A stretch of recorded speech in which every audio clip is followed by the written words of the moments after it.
Ladies and gentlemen, boys and girls, welcome back to the Firefighters Podcast. It's good to see you. My guest today is Sylvia Best. Sylvia is a firefighter based in the UK. And today she talks really passionately about some of the gender stereotypes associated with some emergency services job and especially the fire service. We talk about some of the challenging physical tests that all firefighters undertake, but how she as a woman overcame these and what she thinks some of the big factors about a successful candidate for the fire service really entails. Talks to us about how a good grounding and good understanding of some functional lifting really helped her with her development into the fire service. And it was really great to hear the perspective of a female really early in her career in the fire service and how she's so optimistic about the future of what we do and how our role is changing as well.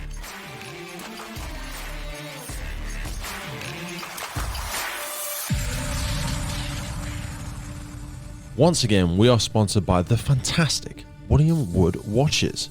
Now, as we head into the end of 2020, CEO Johnny Garrett is preparing something fantastic for the new year. For everyone who has been part of the William Wood watches journey, there is some great stuff coming. These are made from 100% recycled fire service equipment, once forgotten, now reborn. Each one of their watches contains a piece of history. William Wood was the name of the owner's late grandfather, and he served in the British fire service for over 25 years, winning commendations for his acts of bravery. The William Wood logo represents the side profile of the 1920s British firefighter helmet in dedication to his grandfather and the years of courage he showed in the service. Head over to WilliamWoodWatches.com and check out their beautiful collection right now.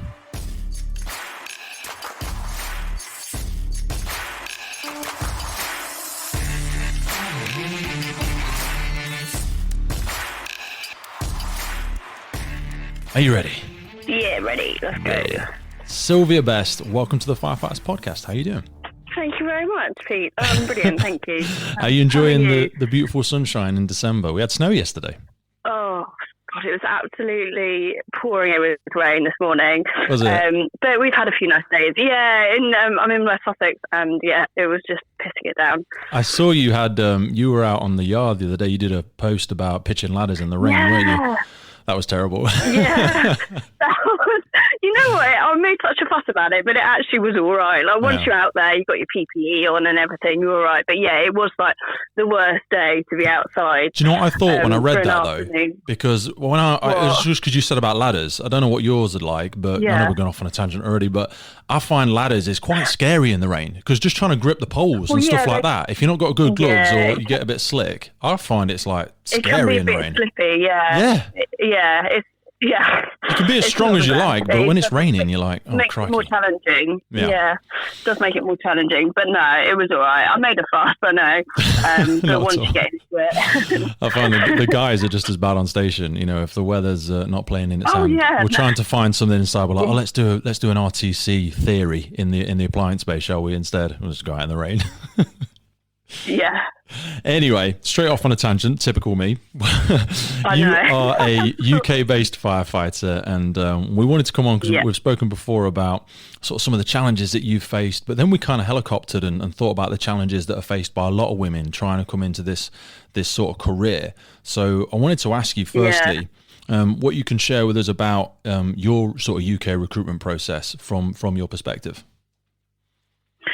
So, I mean, I started off as a retained firefighter, and then at a later date I applied to become whole-time and became whole-time. I was quite lucky in the sense that when I decided to apply to become a retained firefighter, I had been training for 3 or 4 years, consistently weight training. So to like get your physical aspect up, you mean? Yeah, so I'm a PT as well, and so I've been doing that for probably 4 years when I decided to apply to become retained. So I already had the strength required to pass the physical fitness test. Yeah. And I just needed to make sure that my cardio was, in tip top, because they do the beep test as well. 8.8 is the requirement. So 8.8 is still quite high, though, isn't it? For a lot of people, when they hear the beep test, a lot of people haven't done it since they were in school. And 8.8 can be quite a I don't know what that's like versus the police and stuff. I think it's like middle of the road. The police is like 5.5. Is it really? Yeah, seriously. Oh, wow. That's low. With all due respect to any police listening, I'm like, that's low. Yeah. So, yeah, I mean, like, even me, like, pretty on top of my fitness, I definitely put an extra emphasis on cardio in the run up to taking those fitness tests, because I know 8.8, as you say, it is quite fast. You see, now when I speak to a lot of girls, I feel like, definitely the cardio aspect is a worry, but again, you're sort of saying that you had a good sort of strength base, and I know you're going to come on to talk about it, but most girls actually have it in reverse when I've spoken to them, where they feel like the strength aspect is some of the more worrying bits for them. I mean, again, I know it's kind of like a colliding thing, because you have got a good grounding from your ability to help people as a personal trainer, but did you change your training at all when you thought about applying for whole time in terms of your strength and conditioning? Were you already like deadlifts or squats and stuff? How were you using that approach? So I mean, I've been training for about weight training for 5 years. Okay. Fitness has always been a big part of my life. At points I've had coaches, I've dabbled in a bit of CrossFit, and getting stronger in the big 5 lifts has always been, one of my goals. So I did already have that upper body strength required, but as you say, a lot of women do struggle with that. And I think because cardio, you can get that up quite quickly. Yeah. You can improve your cardio, just over 2 weeks, you'll see a difference in speed of your runs if you're practicing consistently. Absolutely. But with weight training, you've got to be a lot more patient. It literally does take years sometimes to get your upper body strength at the level required. You said you'd been doing some CrossFit and stuff, and I do. So when I hear CrossFit, I hear functional training, which is great, and CrossFit is just kind of rebranded in that way. But it's a great thing to do. I feel like CrossFit has been a really good funnel to help a lot of people, men and women, but certainly a lot of women, get into some really good functional, but also compound lifts. And it'd be less scary than like powerlifting or bodybuilding or whatever. CrossFit's been kind of a really healthy middle ground. And CrossFit, it is, and it also got that kind of cardio aspect as well. So massive, it will challenge you in everything that you need in order to pass the fitness test. Yeah. Things like the equipment carry is quite a good crossover from, say, where you're running and in your PPE and you're also carrying equipment. It's quite a crossover from CrossFit, where you will do your rowing, your burpees, and 100%. Then your lift.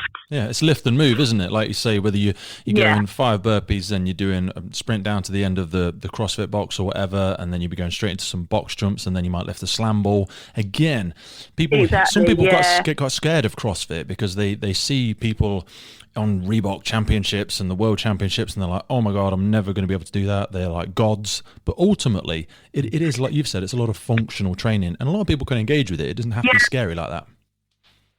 No, just find, you just need to find the box or the center that is, not so scary. I mean, there probably are a few out there that are, really high standard, but there are also a lot that, as you say, like mainly female based, and it is just functional fitness, really, isn't it? So you'd worked on when you said your sort of top 5. I know perhaps for us we'd do a lot of strength and stuff like that, but what is just, I know we're going to get into it, but for girls and guys who don't know what sort of, if they were going to do compound lifts, what their big 5 are, what does that mean to you? So your military press, which is your standing shoulder press, your bench, your squat, your deadlift, and then your hip thrust. Hip thrust, massive. I mean, that when you say military press, like that static overhead lift, I've actually found that's been one area for guys and girls, because we sort of do the ladder lift test in a lot of recruitment, don't we? That's the one that for a lot of people they really can struggle with.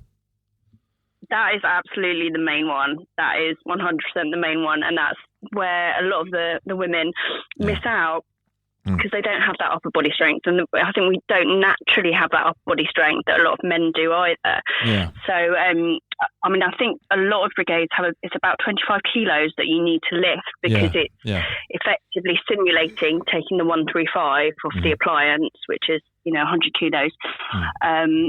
So that's 25 kilo, and if you think how many women can do a strict military press 25 kilos, it is quite heavy. It is, yeah, because if we put that down into, because some people struggle with kilos, so it's 6.2 kilos to a stone, so you're looking at 4 stone there as an overhead lift. And for any non-fire service, something like that, for non-fire service people listening, the 135 is it's a 13.5 meter ladder, so it's a 4-person lift, and it can be quite heavy. You're getting it off the back of fire engine, and then you're looking to simulate that as we're going to start underrunning it and lifting the ladder up. So you'd be standing at one end, and that's what we're trying to simulate with that overhead lift. And it can be really, really challenging for everybody, both in terms of their positioning, their core strength, but then bang, you've got to hit that overhead aspect. Yeah, and I think for a lot of the tests, you've got to get it over a certain height as well. Yeah. So yeah, it's definitely challenging, and that's probably I think the main lift that a lot of women need to work on. So you'd had the physical side. You wanted to get your cardio up because you'd had a good grounding. Excuse me, with your lifting. So did you go through it okay? Did you pass your physical testing first time or? Yeah. So first time passed everything, awesome. Which was awesome. Yeah. Scary stuff though, still. Yeah. I mean, I think when I first applied for retained, I wasn't, I didn't really have that much detail on what was expected for the fitness test. I knew I had to do the beep test, so I practiced that a few times. But when it came to applying for whole time, I understood a lot more what was required. I mean, UK wise, there's still the basic fitness test to hit, but if you hear about it versus some of the international stuff, some of their testing's really, really ridiculous, isn't it? Do you think it's that ours really? Yeah, seriously. Why we had a guy on from Copenhagen, and they do a 4-day recruitment in the wilderness, in the woods. They go out with military team, and they do some sleep deprivation. They do loads of PT, and that's the first 4 days. I know, seriously, and that's how they get rid of a lot of people. And even when they come back from that, they then do group team building, which is another set of their recruitment. This is before they do any interviews. They do group team building. They do out in the wilderness, and I'm and then they did a swimming pool test. He says you do 10 lengths in a swimming pool. They dive to the bottom, hold the breath for a minute. They come back up. They do another 20 seconds, and then they go down after hold the breath for another minute. Because I don't think we do any swim tests now in the UK services. I think there might be a couple of brigades that might do swimming for the whole time recruitment process. I have heard. It's crazy still. Which is, but I guess, it's such a sort of a sought after job. So they can afford to be quite fussy about who they're getting in. But I also think that should inspire people in the UK, because people that feel like the it's too much of a barrier to overcome, this makes it more accessible, because all of these, if you get support from a coach or you follow a bit of a recognized fitness program, you feel like it's achievable for most men and women. Oh, absolutely. It totally is achievable. And I think that's probably one of the biggest reason why women in this country don't apply is because they think it's not achievable, and they've got a preconceived notion about what strength and fitness is going to be required. And yes, it's hard, but it is absolutely achievable. So aside from the fitness aspect, what other sort of personal challenges did you experience through the recruitment process? So becoming retained was luckily, quite a quick process. But the application for whole time was, I think from the day I put my application in, when applications opened, to starting on a course was 13 or 14 months. What? So it's wow. Yeah. Over a year of testing and year. Applications, and wow, that's before your module 1 started. Yeah. So before my first day of training, it was crazy. About 13, 14 months. So it was essentially it was two sort of what do you call them, assessment centres. Yep. The fitness tests and medical. So what's involved in a medical these days? Not very much. You have to get a sort of a detailed medical history of your past 5 years from your doctor, and then have a physical examination with the brigade doctor. When I did mine, quite 30. stressful, because you're just oh my god, what are they going to find? Yeah, I know. I was petrified. I did a drugs test, and I hadn't had any drugs, and I was still what if something comes back? Yeah, exactly. I was what if they say I've taken class? What am I going to do? I'm I don't think so. I'm it was ridiculous. I was really worried that you're going to find something the matter with you that you weren't aware of or something. So it was definitely a long sort of process. We had to do and I hope I don't say this and scare anybody, but we had to still we went in the doctor's room to have your physical with the doctor, and there was 2 people present, and then you were allowed to bring a person if you felt uncomfortable or whatever. But you had to go down to like my pants and stuff and just check my posture and check. Yeah. They were still doing this. Was like 14 years ago, whatever it was, and it was weird, and I think that scares people. It was all done professionally. There was nothing inappropriate or anything like that, but it was just strange just to have a physical from a doctor like that. I don't think I'd ever had one before. It's definitely a nerve-wracking experience. Like, you don't know what to expect. And like you say, like even though you haven't done anything wrong, or as far as you know, you haven't got anything the matter with you, there's always that worry of just like, oh my gosh, what are they going to find? Yeah, exactly. So what was in the you said about doing your first application as well. We've had a couple of people on which are going through the recruitment process now, and I know it's a while back, but what sort of questions did you have to reflect on, and like examples did you have to try and use or were successful for you? So the first application form was actually really, really simple. It didn't ask for much detail at all. And then if you got through that, you were then given an application form. So only certain people were responded to and given an application form. Oh, really? So that was like the first sift? Yeah. Yeah. So the first sift was very simple. Sort of name, national insurance number, maybe, I don't think even CV. But really? after that... How did they sift it from there then? Was it postcode sifted or... I think it was literally who got in time. I think applications were only open for like half an hour or something like that because we just had so many applications. Wow, there's thousands of people still apply though, isn't there? Absolutely. People just, waiting. I was lucky. I think it was a Monday, I had the day off, so I was at my laptop at the time. I saw the email come through saying, applications have just opened. So I was able to get mine in. And then after that, I was, saying you have been invited to apply. So I sent my application form in. To be honest, I can't really remember what was in the application form. I think a lot of them are built around the personal qualities and attributes, and give me a time where you've had to deal with a high stress situation, or a time when you've overcome adversity. And from my memory, we did a lot of sort of situation, task, action, result, and trying to structure your questions in a way to put your way across. I've done so many application forms before, like they all kind of like blurred into one. So you made it through the first two stages, both written applications. Yeah. Was it? And then you had physical, and then did you have a sit down interview or? Yep. So the assessment centre, there was a group exercise.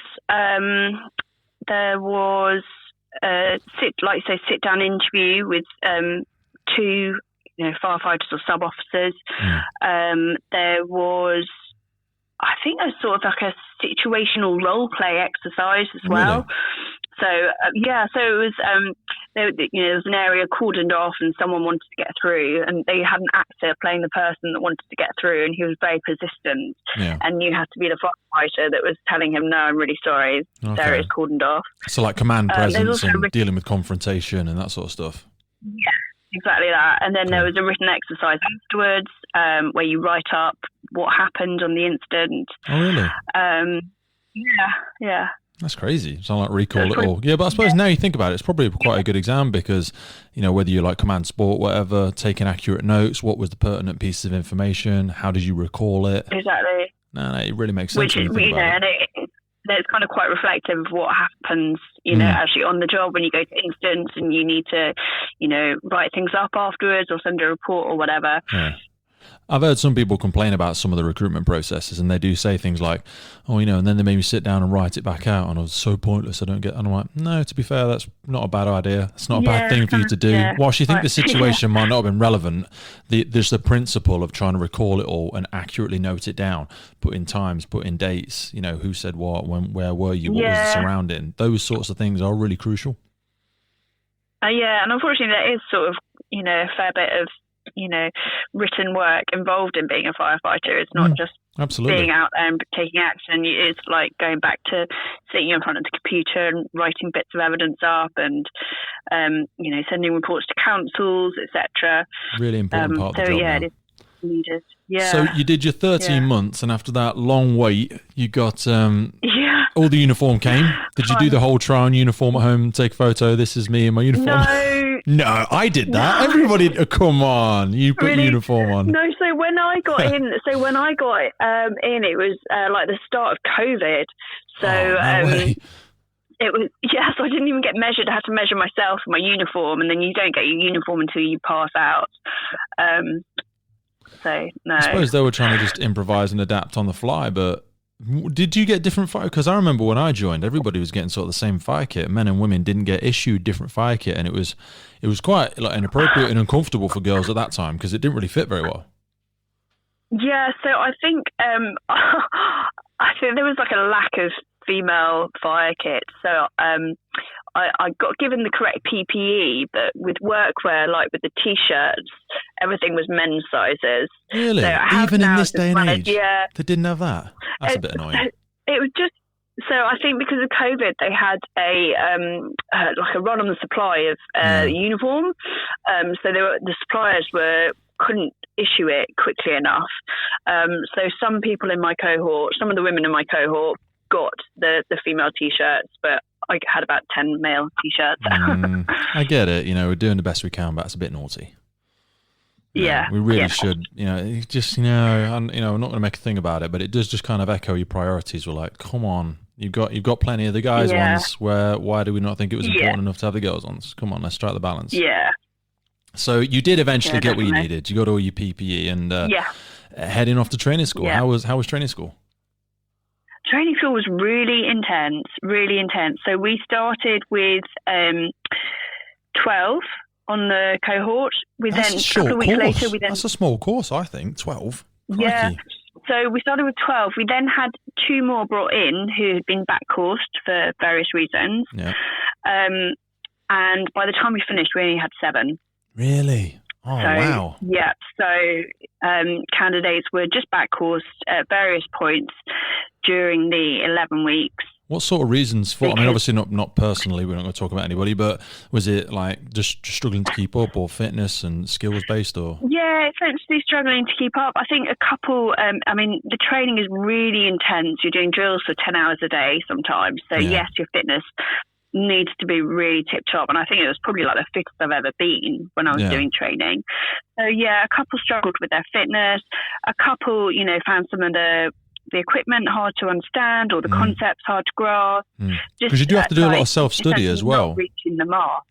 Yeah, it's a lot of self-study. So I think it was about 2 hours reading each night. Each night, back in your door. Where did you go to the fire service college, or where did you do your training?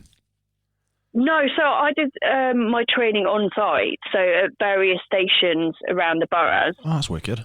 I would have liked to have done it in Morton. That would have been brilliant, because I had to hire Airbnbs, because it was at different venues.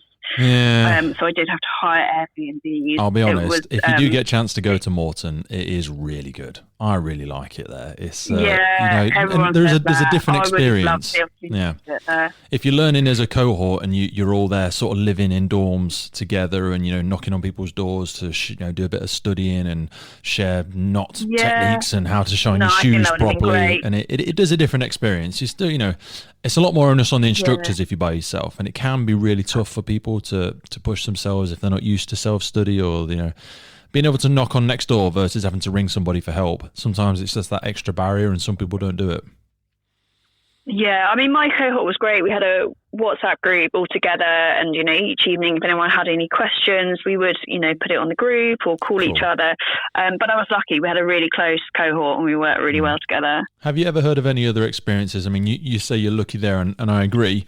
I've heard of a couple of challenging ones, but were you how many girls were on your recruit course? So three of us passed out.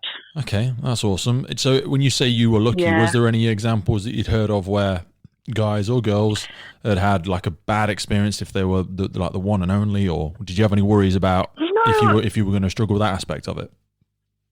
No, I don't think so. I think I've definitely heard of cohorts where they don't gel, and they don't get on, and maybe there is the odd character that's quite difficult or something.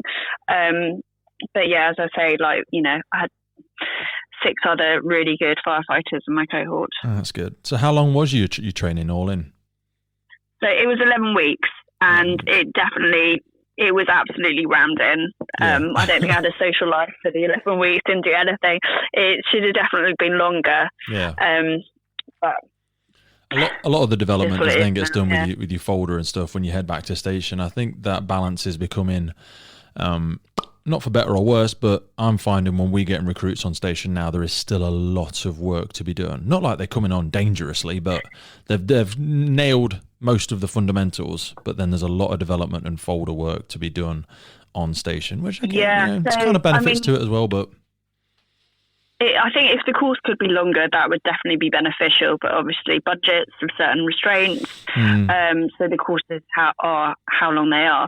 But yeah, I mean, I know with me, there was nothing to do with station life or anything like that. So all that needs to be taught on the station. Yeah. Yeah. Everybody's watches are a little bit differently, but you would hope that they'd try and include a little bit of it. What did you enjoy most about the basic training? What was your favourite modules? I think I really enjoyed sort of pumps and pumping, the drills. Yeah. Just being like essentially sort of on the drill yard for 10 hours a day. It was exhausting, but at the end of the day, you just really felt like you'd done something, you'd achieved something. But as I said, like a lot of people were back coursed on my course just for not, making the grade. So it was really tough. And so a lot of the time it wasn't that enjoyable because you're worried like, oh, if I mess up, I might get back coursed, I might get sent home. And if you're sent home, you don't know how many months it's going to be until you get a space on another course. Absolutely. Some people can wait in ages. How did you find the first breathing apparatus? How did you find that? Because that really scares some people, the idea of putting on a mask and, heading into the heat and the smoke. Some people, that's the scariest bit. Yeah, so I was all right, obviously, because I'd done retained before. Yeah.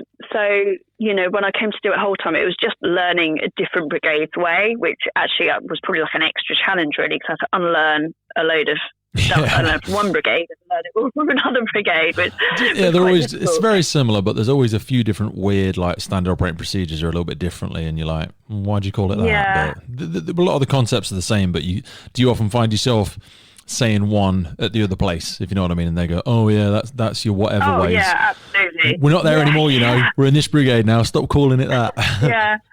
Yeah. That could be all of those things.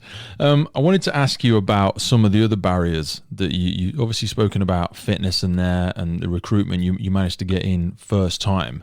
But what have you found in terms of the public's impression of having females as firefighters? Because it's not new now, but you find some cultures, they still look at it like it's different. But, we've had women in the service for 20 years now, plus easy.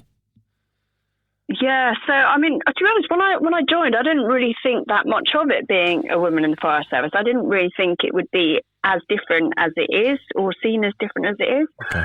And I kind of naively didn't think about like the resistance that some people either within brigades or just in the public would have to be women and firefighters.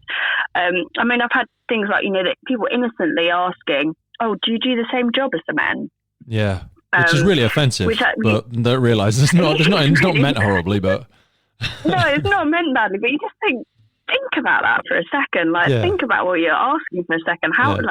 You do just sort of smile at them and you're like, that really hurts. Thank you for that. Yes, I do, yeah. I'm perfectly calm. I'm actually really smart and I'm quite strong as well, so a bit harsh, but thanks for that. And then, I mean, I think it's generally sort of the older generation, I think, who are particularly in the public that are resistant to women being firefighters. I have had a very elderly man that tell me that I couldn't possibly be doing that in this country. Wow. And I've even actually had a woman say that if she was needed to be rescued from a burning building, she'd want a strong man to do it. Yeah, and some people you forgive them because it's just the way they were brought up, and they were influenced by London's burning, or this image of what they consider to be a firefighter or a police officer or a hero, for want of a better description. Some people are indoctrinated into that mindset that, like you say, when you break it down, being a crucial part of the fire service isn't about being a hero or being super strong or being whatever. It's about being an effective team. Do you know what I mean? When that comes down to the equipment, the PPE, the skill set, and the people, we're all part of a big machine. There is no one hero. There's no one person really at the top of the ladder, because there's the person holding it and the three other people that help you pitched it as well. Yeah, and you need you can't. There's no I in team. Like you all need to do it together and chip in. And I think that's what you said is absolutely right. People think of that stereotypical hero, strong man carrying a person out of a burning building, and it's just it's not like that. The equipment's changed, procedures have changed. It's not about brute strength and being a hero. And ultimately, if you had to do that, that's actually dangerous. Do you know what I mean? If we still expected people to be doing that now, people, that's how people get hurt. People get hurt doing that, whether it's a man or a woman or whatever. We shouldn't need to be doing those brave singular acts. Something's gone wrong if somebody has to do that. Exactly, and which is why we don't do those things. We don't carry casualties down a ladder anymore. But I think people in the public still have that sort of stereotypical vision of what it's like to be a firefighter. Absolutely. So you give a lot of you've been given a lot of advice and a lot of help and support and empowering yourself with the knowledge and stuff like that. How do you try and pass some of that on? So either in your private works, obviously you support members of the public and other people in the job with their health and fitness and stuff. What are some of the biggest things that you work with, either as clients and thinking back to advice you've been given? What advice would you give yourself, either with fitness and nutrition or for another girl that's trying to get fitter, healthier or stronger? I think first, just ask for help, because a lot of the time you might think, it's not possible, or I couldn't possibly do that, or you're not sure how to do it. So just ask for help, and it can make it so much easier when you've got someone who's done it before, who knows what they're doing, to show you that it can be done and this is how you do it. Yeah. How have you taken advice in terms of the career and stuff like that? Because now you're in as a firefighter, and of course you've only been in a very short period of time, but we had Alex Johnson, one of the chief fire officers in the UK, and she speaks about when she came in as I think it was like 26, 27 years ago, in a very different time of the fire service, and she's found access and support as a woman in the fire service has gotten so much better over the years. Now that you're on station, how have you experienced being supported, or are you supported the same as other firefighters, or is it different, or have you reached out to anybody in terms of career development and what's out there for women in the fire service? So, I mean, most brigades have got a women's group and a women's support structure. So that is, really good and really important to be a part of. I mean, you're treated, you'd like to think you're treated the same, really, and you have the same access as anyone else to. It's kind of like a double-edged sword there, because you said there, like, it's great that we have women in the fire services group, but I had a conversation with a girl on Watch the other day, and she was actually a little bit annoyed about it. Because really, annoyed that you needed it. Yeah, and I get it, because it's like again, it's a double-edged sword, because it's important that we have it because it demonstrates that there's perhaps a lack of support, but like you say, the sheer fact that it needs to exist means that there is a lack of support, and it should never need to exist. Do you know what I mean? It's a bit like, it's kind of counterintuitive. If we said, shouldn't this be career support? I've worked in a lot of different companies, and most big companies and businesses will have a women's group, a women's support group for their employees. So it's not necessarily something that reflects badly on the fire service because they have them or they need them. It is something, women a lot of the time do get together to support one another. I think it's always a good thing. I agree with you, and we can look at that in lots of different ways as well, because the sheer fact that we now have areas that focus on mental health, where people might be like, oh, well, isn't it a shame that we even need that, because surely we should have done it anyway. And we're like, yeah, but we didn't, did we? So we haven't supported people's mental health. Now we need to. We haven't supported women in their career aspects. Now we need to. Do you know what I mean? These are things that we've recognized there's a flat spot, or there's a deficit in our ability to support people mentally, physically, emotionally, career. So now it's important that we are addressing those and putting the structure in place. Yeah, and I mean, you're never going to get rid of those differences. So there will always be, a need for these things, because we're not sort of robots. So it's the human condition of we're all very, very different. Absolutely. And we will, need support in different ways. So what you said briefly there about having different jobs and stuff before you came to the fire service, perhaps for anybody at all, man or woman that's listening that is sort of existing at the minute in that corporate world, what made you want to step out of the corporate world and join the emergency services? Because you didn't do this straight out of school. You went out and did a few different jobs first. No, not at all. Yeah, so I worked in the city for about 5 years before I did this, and I definitely, can't say that being a firefighter, I sat there one day and I thought, oh, I know that would be a great idea. I just kind of stumbled across it, really. I was working in the city. I knew it wasn't what I wanted to be doing. I just thought, there's got to be more to life than these four walls. Yeah. So then I became PT, and I was, enjoying doing that. And I think I read a recruitment leaflet for retained firefighters, and 3 stories about 3 different retained firefighters and why they enjoyed the job. One of them was a woman, like in her, early 30s or something. So I think reading that and being a woman myself in my early 30s, I must have identified with it, and it just planted a seed. And about 18 months later, I think I just needed a job. So, I just remembered it, and so I thought I'd call up and ask. I never thought, it was nothing that I really planned, and I never thought I'd enjoy it as much as I do. Yeah. I just know, I like people, I like being active. Sounded like a good fit. But like you were saying, it was seeing an example of someone else already living that life, and that's what I see with the podcast. To be honest, that's why I love connecting, because I think all in all, people think the fire service is a great thing and they love what the fire service is about, but unless people feel brave enough to step up, and that's why I know, like we've had a conversation before we came on the podcast about. It's really hard to talk about yourself, because some people feel like, oh God, yeah, and they feel embarrassed and like they don't really want to put themselves out there. But imagine if you had never read that leaflet of that other, male and female who, and especially the woman, who felt comfortable enough to put herself out there. Yeah. And just like you're doing now, and I'm going to thank you on behalf of the listeners for putting yourself out there and being open about some of the things you've had to work on and some of the challenges with the recruitment. Because if you don't do this, because you're kind of full circle now, people will hear this and go, wow, Sylvia was just like me. She was that sort of age, and well, actually she didn't do it from when she was young, and she had to work on things, and she had to work on her cardio, because they might see a picture of you or the work that you do with your clients, and it might feel so hard to connect the dot from imagining once upon a time Sylvia wasn't really fit and healthy, and she wasn't in the fire service, and she wasn't throwing ladders around every day. She had to learn that, and that's kind of the story that you're telling for other people now. Exactly, and I think that's the most important thing we can do, is just showcase that there are women doing it, and you don't have to do it from you don't have to be an 18-year-old man that's always wanted to do it all his life to do it and enjoy it. Just raise awareness and show others that they can do it.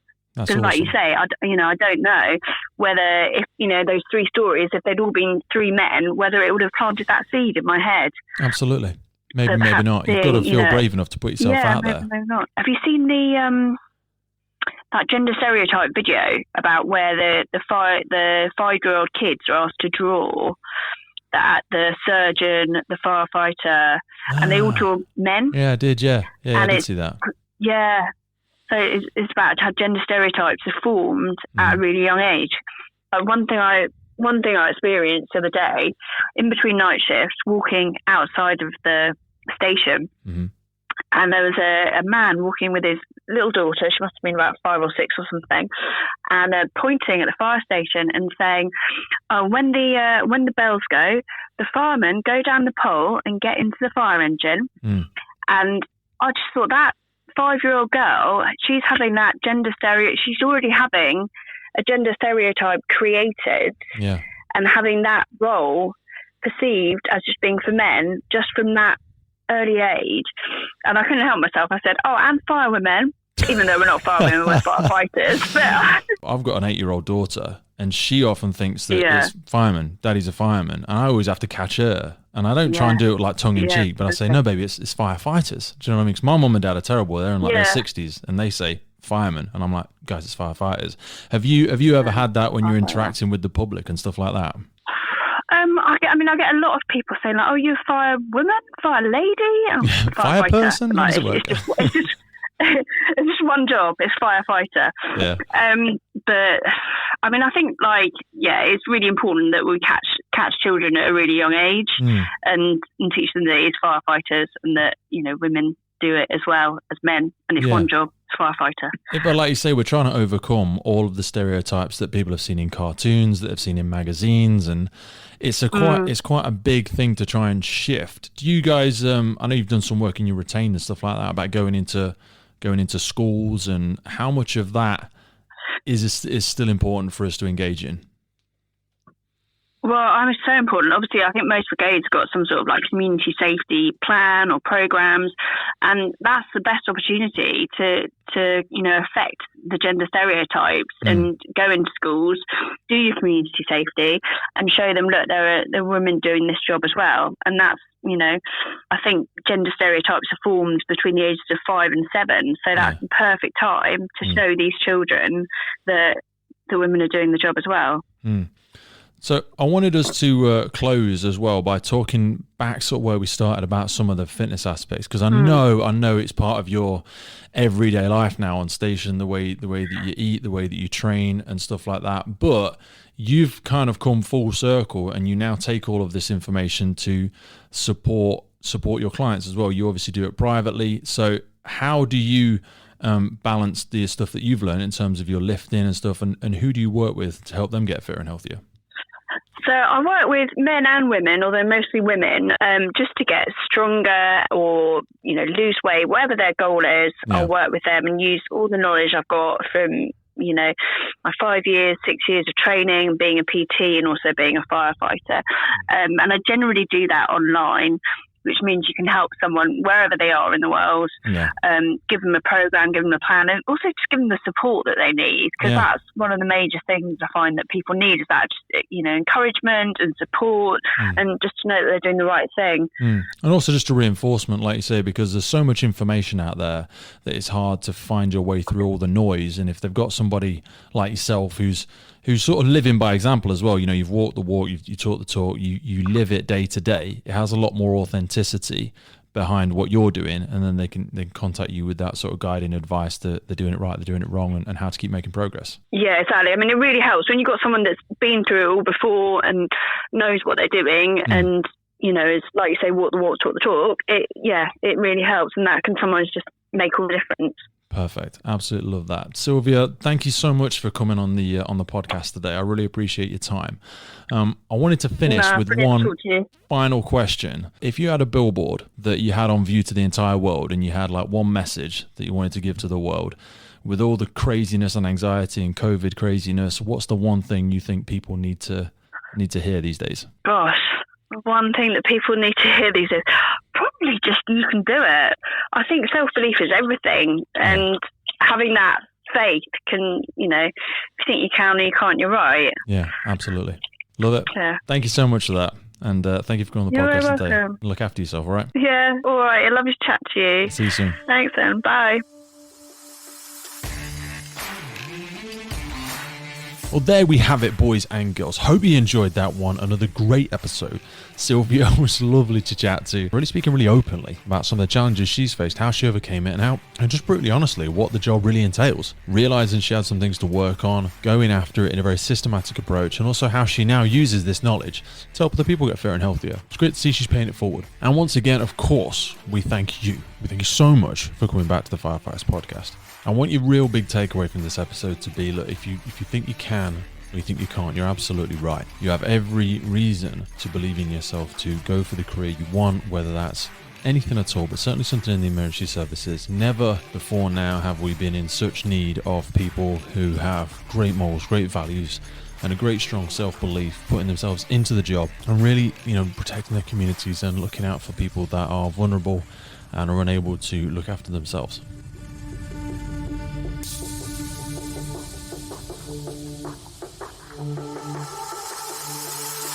We hope you took inspiration from this, and we hope you're feeling good. As you head into 2021, we hope you have some fantastic goals planned for yourself. Stuff that really, really gets you excited about heading into the new year.